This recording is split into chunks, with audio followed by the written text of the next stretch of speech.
I mean, the first 2/3 of this movie has a lot of, there's a little comedy and whimsy to it. Oh, I'm going to sneak into his office. I hope he doesn't catch me. He's coming. Oh, I'm going to sneak out the window. Like, there was like that kind of fun, but then it became a completely different movie. And I have no problem with that. And even those scenes, the music all of a sudden would flip. How just the music tone changed everything in the scene, because it's like, oh, should I be laughing right now? Is this cute, fun comedy? Farcical, physical? Nope, sure isn't. Oh, yep, got that wrong.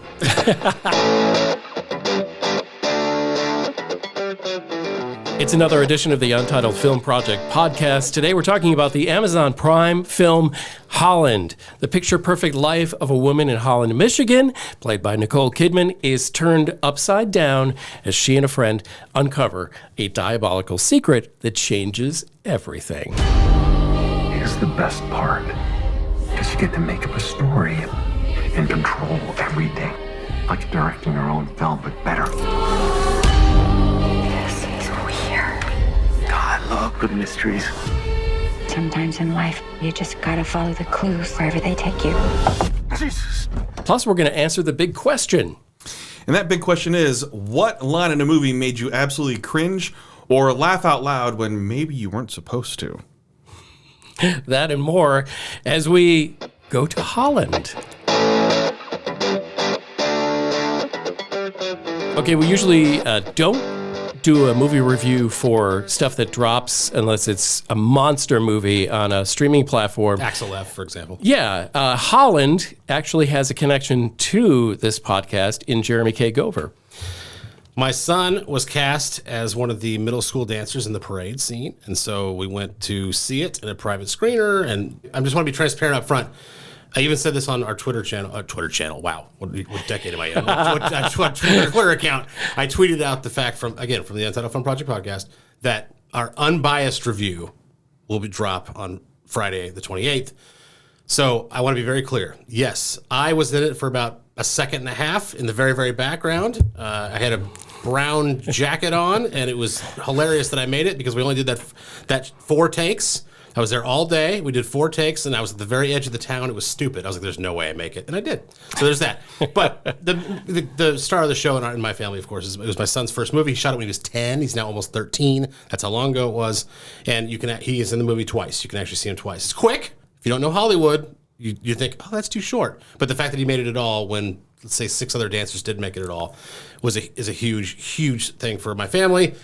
All that being said, I am be unbiased in my review. I've been unbiased in my review on the UntitledFilmProjectPod.com, and I will be unbiased in my review here today. So I'm not going to be like, "Oh, it's a 9." No. I'm so proud of you. No. I treat everything as fair as I possibly can. I think Bradford and Jim can attest to that. In life, I try to be fair to everybody, no matter what the situation is. To a fault. Yeah, so fair that he's a sometimes. Oh, yeah.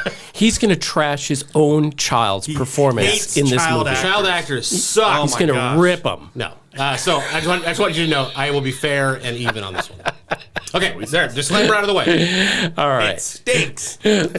Let's get some initial takes. I'll just say that I loved a lot of this movie. It was better the second time I saw it. I'll be very honest. The first time I saw it, I was like, "This is kind of slow." I mean, it's good. It's funny moments, and it's Nicole Kidman's great, of course. All that. But I was like, "That's kind of slow pacing," and it really picks up at the end, and it's awesome. But overall, I was like, "Eh." But then I saw it a second time, again, at the private screening we talked about, and I was like, I was much more engaged. I was into it. So the reason I say all that is because I wonder if it was slow because I was always on the lookout for where my son's scene was going to be. Right? I have emotional vested interest in this. And so I think, without knowing it, I think I was more like, "Oh, not let's get to it," but more like, "Oh, where's it going to cut? Where's it going to happen?" Your focus was elsewhere. And the second time I saw it, I knew where it was. So I was able to just kind of enjoy the movie. Yeah. So I liked it better the second time I saw it. No, you're right. It was a slog in the first 2 acts. Yeah. Okay. Okay. Yeah, definitely. The pacing. It was a slog in the first 2 acts until it finally set up what it was going to be. And that's what I think hurt the film a little bit, is that it took some time for us as the audience to figure out, like, well, okay, what is this film? You can read a synopsis as much as you want, right? And you even said psychological thriller of some sort. with some creepy comedy and plenty of creepy moments where you're going, haha, okay, now when's the page going to turn toward the thriller part? Yeah. The third act I thought was pretty good. Yeah. In terms of what it accomplished, the pacing was so much better than the third act.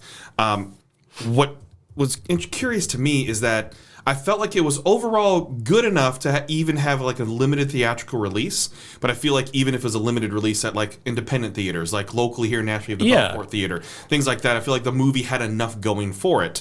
Not saying that overall was fantastic, but that had enough going for it in the Q1 of the calendar year to have a theatrical release, which I think says enough about how I think people will overall gravitate towards it if they enjoy these types of movies. That being said, there were some things where they pulled off the creepy factor, but I was waiting too long. And I was obviously sitting there and waiting for it because of a vested interest, waiting to see what would happen, things like that. I was curious about the movie. There's enough setup to be curious about it. But when you know a little bit too much backstory, it does affect you a little bit as well. Like, I was in it more of, okay, are they getting the Michigan things correct? I was born in Michigan. Yeah. Okay. I'm listening for things, okay, but I know this is filmed in Tennessee. So what is it? Oh, that's that high school. Oh, that's that. So that's my fault. That was my problem in it as well. So that took me out at moments, but it did enough to keep me into it. I think this is going to be, it's now more built for streaming, even though it could have been theatrical. And it's getting not the best reviews by critics, which is curious because it feels like a slog overall. And I think people get out of it. They didn't have the patience to get to the third act. That's exactly what I was thinking, is that people that kind of, it like every movie, got a little review bombed early on. And I'm wondering if people stayed through the whole movie because some of the early reviews that weren't very kind to this movie didn't really talk much about the final act of it. So I kind of wonder there, but I agree. My take on the movie was like right from the beginning, it had an A24 feel to it. I like that vibe, but what I would do is I would take a slider and I would move the beginning of the third act up because it didn't need to take that long to get there. I think they tried too hard to take us off the trail of what the actual surprise and reveal was going to be. We kind of know because this description of the movie gives away that it's like a murder thriller. So we know it's going there, so don't try to make us think it's not. But, all that being said, I found this really enjoyable. I found this movie a lot like some movies of another era, which I'll get into in a little bit. But I found this very entertaining. I liked seeing it in a theater. I thought it also could have been, released, limited at least.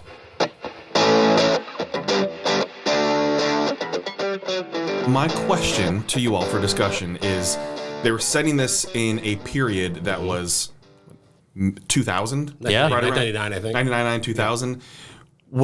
Why was that necessary? Why was it necessary to put it in at the turn of the century for technology or things like that? Did they want it to have the old school cell phones? And what was the point of that? And did they accomplish enough of the period setting in terms of costuming, production, and everything of that sort to make you feel like it was a movie based in 1999/2000? I'll say yes. I asked the same question to my wife on the way back from the first viewing. And I was like, but what? Like, it seems like a whole big rigmarole for something that's not important. You could have said it now. And she said, no, you can't, because people have tracking on their phones now. The second you introduce tracking on your phones, this whole story goes away. You know exactly where characters are at that time. And that's right. Yeah, you're right. So they needed to be able to communicate through cell phones without having the smartphone. So they kind of, I'm assuming, they picked the threshold point of that. Yep. Yes. Now, another question is, in 1999, did enough people have cell phones that were communicating through text? That I don't know because I can't remember. Because I didn't. I did. I did. But in 1999? But I don't know how. But I don't know how prevalent it was. Remember, a text message cost money every time you sent it. It did. When you are motivated by lust and That's love. also true, and they're also both teachers. Right. So, look, I'm not trying to nitpick. I'm just looking for period. And he's an optometrist, and so they've got some money. Right. And if you notice, the kids didn't have phones. Oh, yeah, right? not even worry about so, that. So, I think they nailed it. Just of that, parents only had these phones. But it fit for you. You did feel like they set the period piece, right? Even with the cars and stuff. I did. Oh, yeah. Okay. I thought the cars, there was pieces of furniture and like that I just couch. that couch. I was like, I remember people that had that couch. You know what I mean? Like it felt real. I felt like I was in that era. I really liked the production design in this movie. Yeah, that's why I wanted to pose to see if it did enough, because sometimes in productions, another thing I want to pose too is I could feel in terms of budget, there were some definite ADR things and some audio where you could tell they did some re-recordings. Dave had one at the bar that was really obvious. Yeah, and there were a couple when Nicole Kidman's back of her head that you could tell the audio actually didn't match. The background sound didn't match the room sound. It didn't match her voice. I didn't pick that up. And I didn't mean to pick it up. It just clicked, and I'm like, oh no, I hate that I picked it up. Like, it was just one of those things that takes you out briefly. Sure. Like, oh wait, that wasn't how originally there, and then they're just, and this is again when it's smaller production, these things happen. There are things that you could tell happen in post that I give a pass to because it is direct to streaming. So it's those little things where you can see, okay, now it makes a little more sense here and there. But overall, that's just what I wanted to bring up. All right, I'll throw one at you because again, having seen it twice, and it seems like on the surface, it's about a woman who is married, has this perfect life. I think the tagline of the movie is something like "everything seems perfect" or whatever. It's some sort of illusion, copy, right? I think there's more here than what's than what we're seeing. I think it's a metaphorical, metaphysical, whatever that word is, a symbolic, a play out of something. She mentions, Nancy, Nicole Kidman's character, mentions in the movie early on when she's telling Dave kind of her backstory, is she says that she was in a bad place, and she goes, "Oh, it did good for me to be in a box," and all this thing. So I think she's in a mental institution for realsies, and she creates this entire world. I think she's the one that made all these murders, and the city, I think those are places that she went to kill people.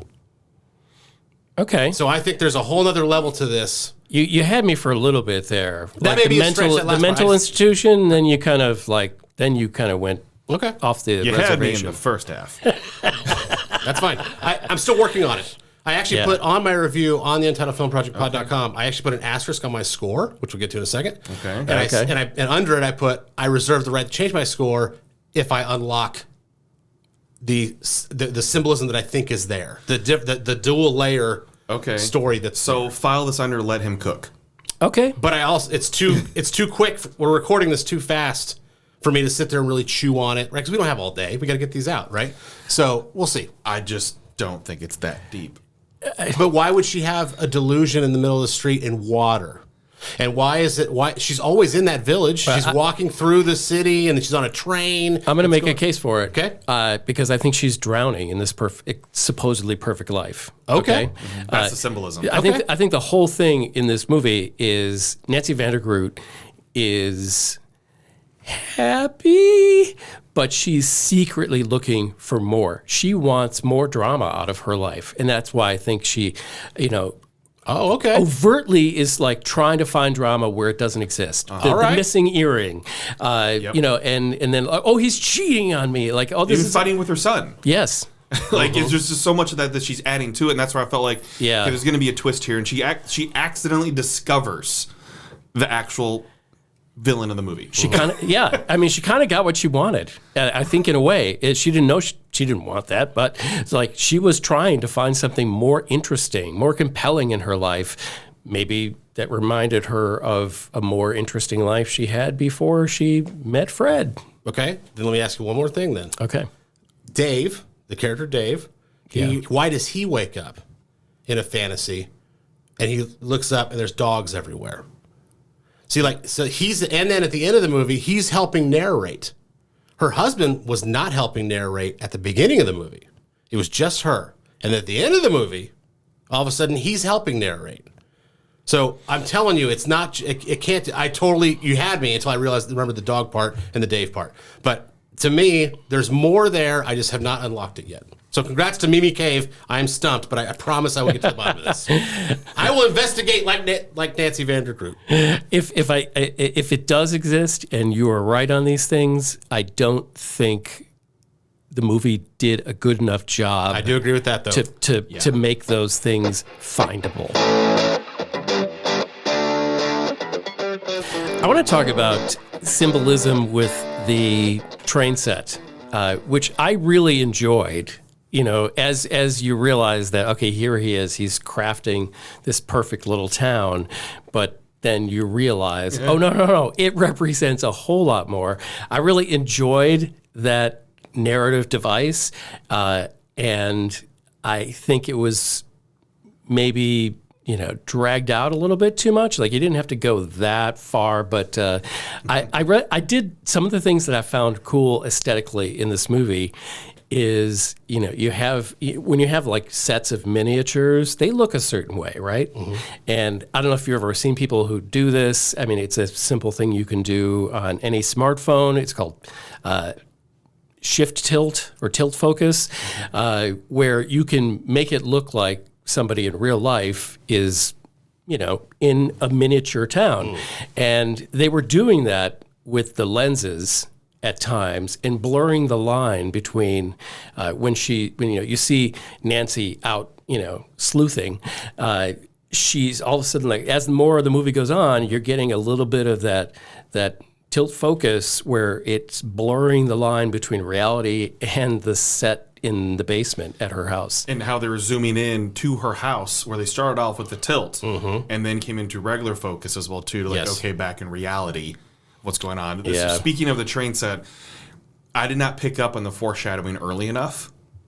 Like, when you go back and look at when he is with his son and he clips the head off. Yeah. Yeah. And it's like, you can make any story about anybody. I'm like, oh, that was creepy. Yeah. Okay, and kind of like moved on. Then all of a sudden, oh no, that was really creepy. Like, you know what I thought was kind of fun, and some people aren't going to like this part of the movie, but I mean, the first 2/3 of this movie has a lot of, there's a little comedy and whimsy to it, and it kind of reminded me of like a Doris Day rom-com. And if you don't go back that far in your references, think like maybe second episode of WandaVision. Like, oh, I'm going to sneak into his office. I hope he doesn't catch me. He's coming. Oh, I'm going to sneak out the window. Like, there was like that kind of fun, but then it became a completely different movie. And I have no problem with that. But in even those scenes, the music all of a sudden would flip. You'd be like, oh, wait, this is not a comedy. This is serious. Like, it made it creepy in a music flip. We talked about that before, how just the music tone changed everything in the scene, because it's like, oh, should I be laughing right now? Is this cute, fun comedy? Farcical, physical? Nope, sure isn't. Oh, yep, got that wrong.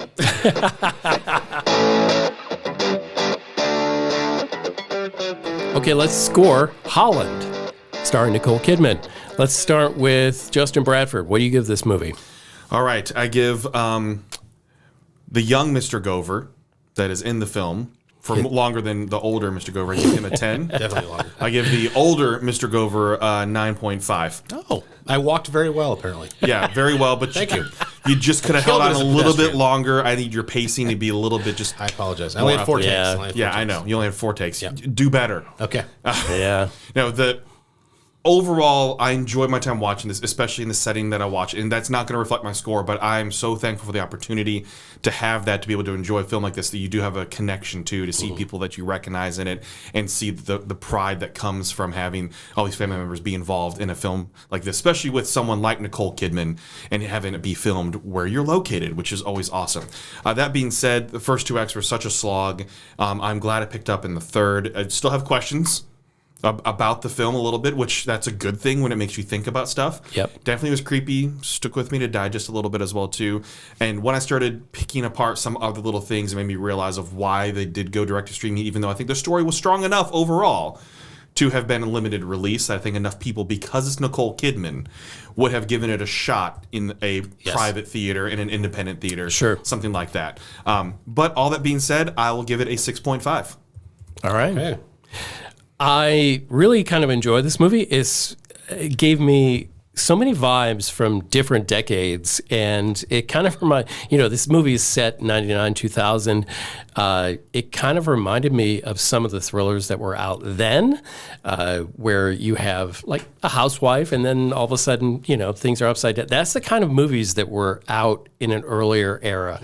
We don't seem to get a whole lot in theaters, and maybe, we didn't. We saw it in a theater, but most of America did not. So I enjoyed that aspect of it. If you speed up the first 2/3 and maybe expand the final act where this movie just really picks up steam and just maniacally moves forward, I think it would be a much better movie. I enjoyed the performances. Matthew McFadden, I love him from Succession. I think he was perfectly cast in this movie. Nicole Kidman also, I mean, this was made for her. Perfect, right? And she's good. She's good in everything. So I really enjoyed being in that time and where this movie went. It's not a perfect movie, but there's a lot to, I think, savor and enjoy. I'm giving it a 7. Okay. So just piggybacking off of that, Kidman got that perfect balance between kind of naivete, overzealousness, tension, and comedy. She kind of balanced all three of those things in that world, right? I really loved her performance in this. I thought Jude Hill, I'm the child actor, apparently expert on this show, so I'll just say Jude Hill was incredible as the little boy. He was awesome. Yeah, we've seen him in other things, right? Like the Kenneth Branagh, what was it, the Nightmare in Paris or whatever, that one that where they're all locked in a castle and whatever. Oh. He's in that. Yeah. I mean, we see him in other stuff. He's awesome. But my point, though, is that even in this, he had a bigger part, right? He was on screen more, and he was great. I would have liked to have seen this be a September release in the theaters. Right, coming right into that Halloween. It's not a horror movie by any means, but it would have definitely had a home in whatever the gauntlet of Halloween horror movies we're going to see is. I would have liked to have seen that. Here's my last point, and I promise, I told you at the top of the show, very transparent. This is not about my son. They made multiple points talking about how important the tulip time dance was. And how, hey, he's gonna dance at tulip time, right? And the dances are for the devil, right? No, honey, that's other. Like they made a point, and then later I can't leave and run to Mexico with you because of the dance. Thank you. That's another one. Yeah, okay, so there were 3. So then there's that. There are the constant reminders of this dance is like the climax of the movie, basically, right? And then they didn't show the dance. They showed like 10 seconds of it, all kind of slow-mo, which is a style choice. I get the slow-mo thing. Right. But they didn't actually show the actual dance. So why would you? So if you're not going to call it out once, oh, is Harry going to dance at the tulip time? Oh, yeah, okay, and then leave it. And then you can kind of do that. But the fact that they went back to it so many times to remind the audience, hey, this is a big moment in the show, and then they didn't even show the dance is ridiculous. So that's a real problem that I had with it. And again, that has nothing to do with my son. I would think that about whatever movie it is, and I think you guys could back me up on that. Do you think that was like we have to figure out some reason why she just doesn't run now, and that was the thin plot device? No, because here's why. Okay. All they had to do was have her sit down like they did, and she sees her friend, Gwen, I think her name was. She sees Gwen, and they go, oh, yeah, thanks for saving me a seat.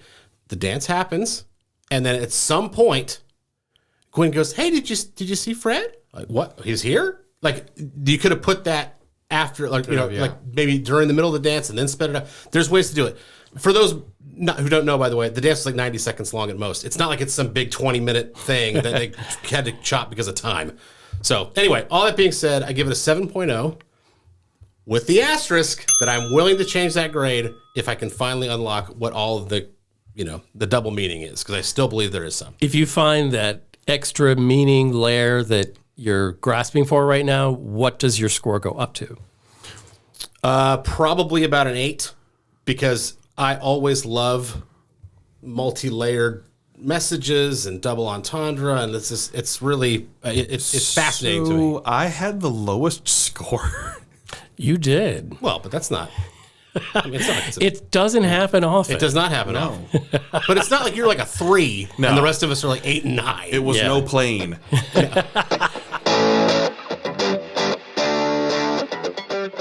It's time on the Untitled Film Project Podcast when we ask the big question of ourselves and you.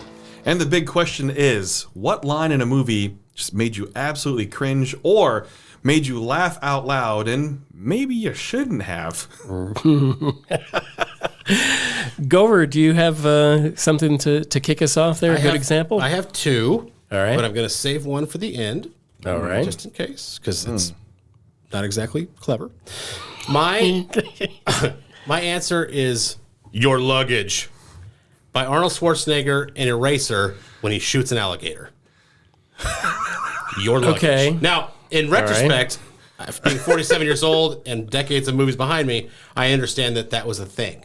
He has some sort of really cheesy line in every movie, and it's kind of it's his thing, right? I get that. But at the moment, in 1997 or whenever that movie came out, I only kind of knew that a little bit. So I hear your luggage, bang, and I'm just like, oh my God. Like, it was just like this, what is happening? He took 2. Yeah, it's just not, it was not good.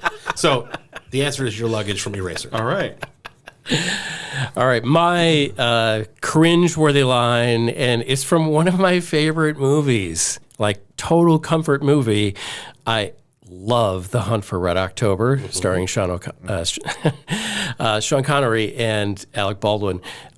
But Sam Neill has 2 instances in that movie where he's doing a Russian accent, and there's an earlier reference to where he wants to go Montana, and I don't even want to say his line, but he's like dreaming of the women there.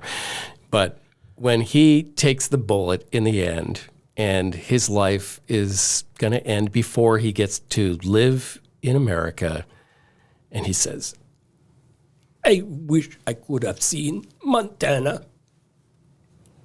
I laughed. Terrible. I laughed in the theater. It's You terrible. laughed in the theater? Every time I see it, I laugh. amazing. Okay. Now, question, is that line in the book? I Is it read something they pulled from the book? I read the book before I saw the movie, so it's been even longer since I've read the book. But it makes me wonder, right? I mean, maybe not word for word, but it was. It feels like a line that would hit better in the book. Yeah, Because deliveries would be very difficult. If it's in the book, that doesn't mean it has to be in the movie. No, of course. I'm just wondering if they're sticking to well, the source material. and really, and I'm not even taking umbrage with the line. It's how it was delivered. Sure. Like. Dover hates it all. He had his dream. He wanted to go to Montana and live there, and he wasn't going to go see it. He's going to tell you, I didn't get to see fulfill my dream. But it was delivered so poorly that it's just... All right, Brad, Okay, so I'm going to say the line first. Okay? I don't like sand. It's coarse and rough and irritating, and it gets everywhere. But not like you. You're everything soft and smooth. Can I buzz it? Yes. What is Anakin Skywalker's pickup line? Yes. And Star Wars Episode 2, Attack of the Clones. Look, I love Hayden Christensen, okay? Yeah. And I don't think it's necessarily his acting in these. It was his. No. It was the writing. The lines that were given to him were pretty He was rough. not given something to work with, and that is awful. That is so cringy to the point that it's still a meme. We are 2 decades removed from that movie. No, you're right, 2 decades. And I don't like sand is still an active meme in pop culture. That's something. That's how cringy that line was. Yeah. But it's your everything soft and smooth to Padme, who is looking absolutely amazing in that dress. Okay, like that is the epitome of Padme dress. Yeah. And that's your pickup line, bro. Yeah. Everything's soft and smooth. But you're polished or something. Yeah, it was just, it's so bad. I don't think I heard the rest of the lines because I was laughing too. All right. So what was the movie line that made you cringe or laugh out loud when you saw it? Let us know in the comments below. If you're watching on YouTube, if you're listening on the podcast, just send it to us. And remember, hold on tight, Spider Monkey. If half of these aren't from Twilight, I'll be very disappointed. Thank you for listening to the Untitled Film Project Podcast. To support the show, please rate, review, follow, and subscribe. Original music by Jeremy Schwartz. Special thanks to the Music City Film Critics Association. Editing and post-production by Jeremy K. Gover. Voiceover by Chad Bennett.